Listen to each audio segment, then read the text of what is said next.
That shit bang, nigga. Where all my Washington fans at? Y'all the Washington football team. How do you expect to be good, man? Y'all are trash. 3-13 yet again. Blah, blah, blah. Listen. We Washington. Chase Young with the sack, rush him down. Feel like I'm sick every time he get the ball. You know it's a touchdown. Who that out wide? McLaurin, 17, you know that he's scoring. It's right off the edge, he's stopping the run. This defense is crazy, it's number one. Look at Trash, the way that he punt. You get it? We Washington, man, we Washington. YouTube, what's going on? It's Juan Gotti back with yet another Washington football team training camp recap. So without further ado, let's get straight into today's video. But before we do, make sure you guys go down below, leave a like on this video, subscribe if you're new, and turn on post notifications so you get notified when I upload a video about the NFL, in this case our Washington football team. And let's get straight into today's video. Let's get it. We're going to start off today's training camp recap video with talking about the injury report. Yet again, we've had another injury. It seems like all of our injuries this training camp have not been nothing serious. Yet again, Jonathan Allen went down with the injury today, and it was nothing serious. We thought it was more serious than what it was because he was slow to get up, and then they ended up putting a brace on his leg. But then it came out to say that it wasn't that serious. Ron Rivera said he just got rolled up and he should be fine. Jonathan Allen told Deron Payne that he's fine, and he was eager to get back out there, but Ron Rivera wanted to hold him up just for the rest of today because he didn't want to risk anything else further. Just a rolled up leg, so it should be fine. And that's just been the story with all of our injuries for training camp. These are a part of the game. These are injuries that are going to happen when you play football, so it's nothing serious or nothing to get scared about. We should be fine. Now let's get into some of these notes. You know all these notes come from one JP Finley, so let's get straight into the notes. So let's read. So we kick things off with Dwayne Haskins finding Steven Sims over the middle, juggles it in but corrals it in just before losing the first down yardage and moves the chains as the offense continues to, roll. So I just love hearing stuff about the offense because everyone seems to say that the offense is the weak point of this team, which it kind of is, but I'm finally happy that we're starting to find our groove on offense. And not to mention that today was just probably the most grueling practice that they've had so far. Ron Rivera, before practice started, met up with the guys and said today is going to be all about competition and hitting and stuff like that, so make sure you guys are buckled up. And today was just like a scrimmage day, and you're going to see why I say that as far as we get down to these notes about training camp today. Like I was saying, the offense is finally starting to find its groove, and I'm happy. I cannot wait to see what we have versus week 1 against Philly, because like I said, I've been a believer in this young offense, man. I feel as though that young offense is going to lead the way, and just having that bunch of mixing in with the veterans as far as Adrian Peterson, Morgan Moses on the line, Dontrell Inman down a wide receiver, and I guess you would say Jeremy Sprinkle as tight end. We have a good mixture of offense. We have a good mixture of veterans on the offensive side of the ball, just as we do on the defense. So I'm excited to see what this offense do. As we know, the offense got off to a slow start at training camp and it looked bad, but now this is probably the 6th day in a row that they have been rolling together to find Steven Sims across the middle by Dwayne Haskins, and let's just keep on rolling offense. Some more notes on Chase Young that's going to get everyone excited. Let's read. I'm pretty sure you already seen the video on it, but let's read about it. So today, Chase Young absolutely ate up Adrian Peterson. So JP Finley says, Chase Young absolutely ate Adrian Peterson by himself on the goal line. run. Chase Young, man, he's finally, you see why he's number 2 overall pick, man. He's healthy now, and the hip flexor is gone, hopefully, and you see what he did. Yesterday, I said he had his best day of training camp,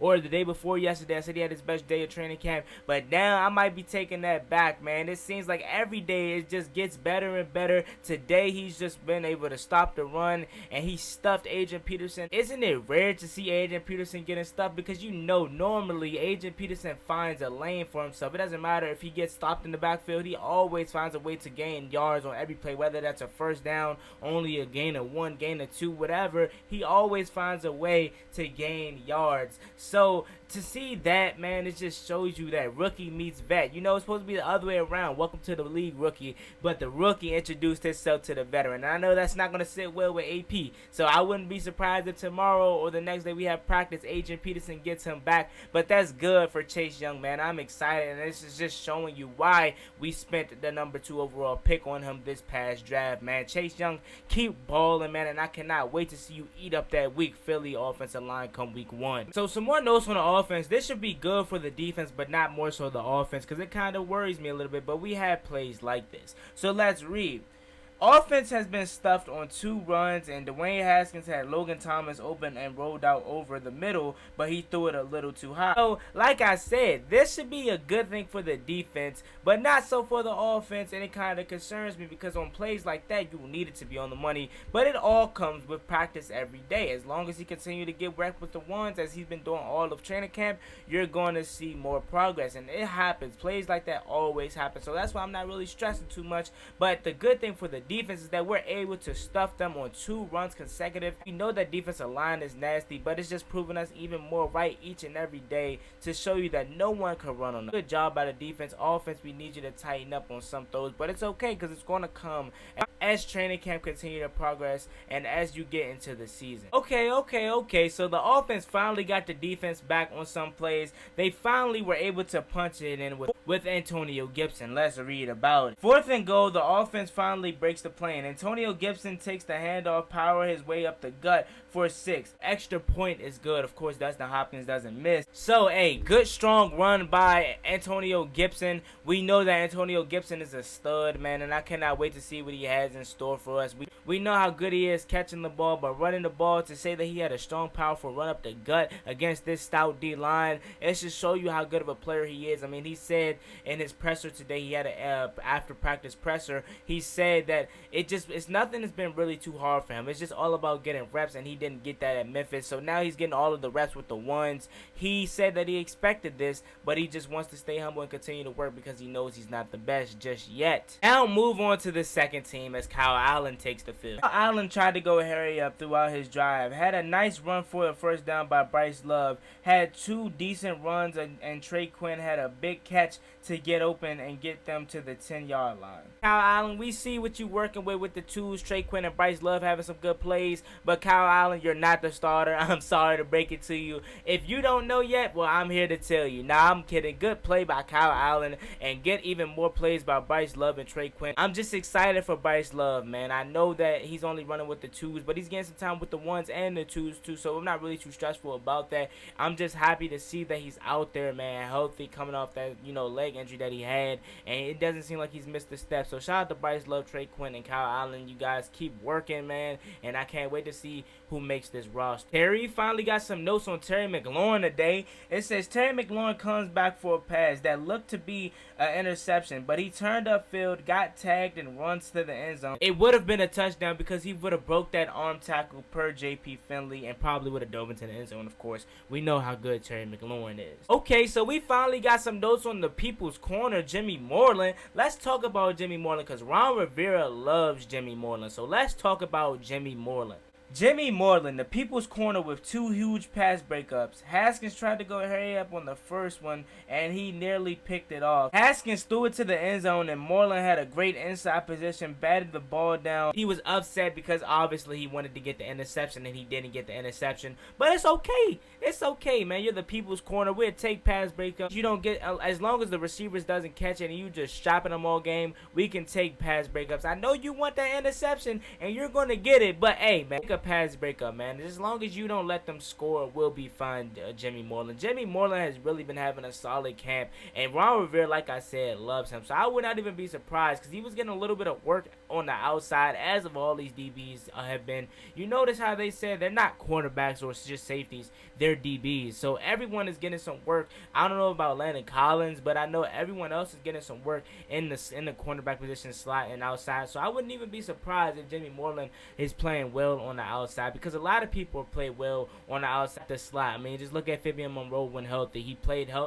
great on the outside, but just atrocious in the slot. So I wouldn't be surprised if Jimmy Moreland played more on the outside this upcoming year, because we gave Kendall Fuller all that money, so we want him to play slot or we want him to play safety. So it should be fun to see what they do with that combination. Jimmy Moreland or Kendall Fuller is going to be great for this Washington football team moving forward. Some news on my boy Simba today. He finally threw a touchdown today. Shout out to my boy Simba. Let's read about it. So it says Dwayne Haskins fires a dart to Dontre Inman in the back of the end zone with Landon Collins right there in coverage. The pass just high enough that Collins couldn't tip it, and Inman taps in both feet in front of the touchdown, 2 feet for the touchdown from the first team, or 2 touchdowns from the first team. So it was good coverage by Landon Collins, but just a better ball by Dwayne Haskins. And I know a lot of people have been sleeping on Dwayne Haskins and his red zone work, man, but it seems like all of his touchdowns came from the red zone. We know we struggled mightily in the red zone. I mean, I know you guys remember that San Francisco 49ers game where we couldn't punch it in. People are going to say, well, it was the rain, but still, we couldn't punch it in there. And I know you guys remember the Minnesota Vikings game where I think we had 3 trips in the red zone and we could not punch it in. We should have at least left out of there with, I would say, 17, maybe 15 points if we had to settle for 3. But we had chances to go up 21-28. Now, that's in the past, but you get what I'm trying to say. And here, ever since, we got Logan Thomas and Dwayne Haskins has been feeling more comfortable, it seems like every day Dwayne is either throwing 1 or 2 passes in the red zone for touchdowns. So, needless to say, it should be every time we get in the red zone, we're converting for 6, man. And because it seems like every time we get in the red zone, we convert for 6. And shout out to Dontre Inman, man. I think he's really going to be the number 2 receiver. And when we first signed him, like I said, I didn't think he was going to make this roster, bro. Now looking at it, this guy has something to prove. He has a chip on his shoulder, man, because this guy has been balling like crazy, man. And just to get the 2 feet in at the back of the end zone, throw a little toe tap, toe drag swag in there, just makes me say, ooh, I cannot wait. Some more notes on Dwayne Haskins.